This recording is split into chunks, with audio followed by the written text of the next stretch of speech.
नमस्कार दोस्तों, स्वागत है आपका पितृलोक दर्शन चैनल पर। दोस्तों आज हम बात करेंगे कि कई लोग होते हैं वो पितरों को कहते हैं कि आप हमारा ये काम कर देंगे तो हम आपको मानना शुरू कर देंगे, आपको पूजना शुरू कर देंगे। इनके पीछे कारण क्या होता है इस बात पर हम चर्चा करेंगे। बात आरंभ करें उससे पहले आपसे आग्रह करूँगा कि इस चैनल को आप सब्सक्राइब करें, लाइक और कमेंट करें। बेल आइकन को आप प्रेस कर लें ताकि रोज़ एक नई वीडियो का नोटिफ़िकेशन आपको मिलता रहे।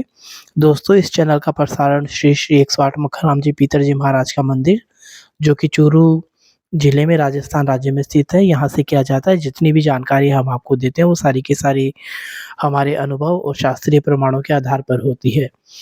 दोस्तों बहुत सारे लोग होते हैं, जब वो उन्नति के शिखर पर होते हैं तो वो पितरों को याद नहीं करते, मगर जैसे ही उनका पतन शुरू होता है, समस्याओं से घिरते हैं तो वो पितरों को याद करना शुरू करते हैं और याद भी वो इस शर्त पर करते हैं कि अगर हमारे पितर हमें इस मुसीबत से निकाल दें तो हम उनको पूजना शुरू करें। तो दोस्तों मैं आपको स्पष्ट कर देना चाहूँगा कि पितरों की ऐसी कोई आफ़त नहीं आ रही कि वो आप को मनवाने के लिए आपको पर्चे दें।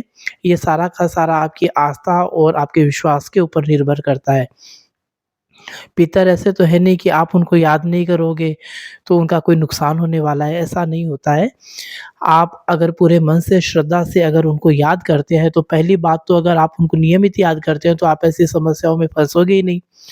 फिर भी कई बार क्या होता है कि हमारे कर्मों की गति होती है, हमारी कहीं न कहीं कमियाँ रहती है, उस कारण भी हम परेशानी में चले जाते हैं। लेकिन हमें ये मानना चाहिए कि जिस स्थिति में हम आज हैं, अगर हमारे पितरों का साथ नहीं होता तो हम शायद इससे भी ज़्यादा मुसीबत में हम फँस सकते थे।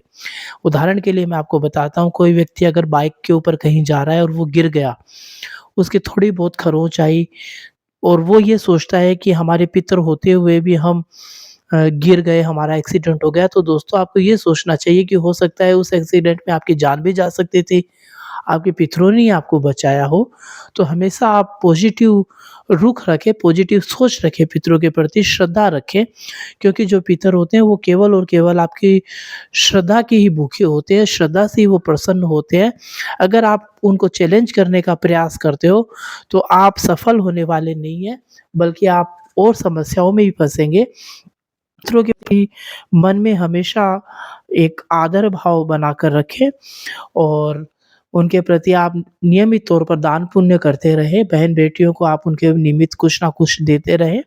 तो अगर आप ऐसा करते हैं, अगर आप उन्नति के शिखर पर हैं, तब भी आप उनको उतनी श्रद्धा से याद करते हैं, तो निश्चित ये मानिए कि आप किसी समस्याओं में नहीं फँसेंगे। अगर समस्याएँ आती भी है क्योंकि जीवन का अंग होता है, तो आप उनसे आराम से पार पा सकेंगे। जानकारी आपको कैसी लगी आप हमें बताइएगा। पीतर जी महाराज की ओर से आप सभी को खूब सारा आशीर्वाद। पीतर जी महाराज आप सभी की रक्षा करें, सबके प्रति आध्यात्मिक मंगल भावनाएँ। जय हो पीतर जी महाराज की।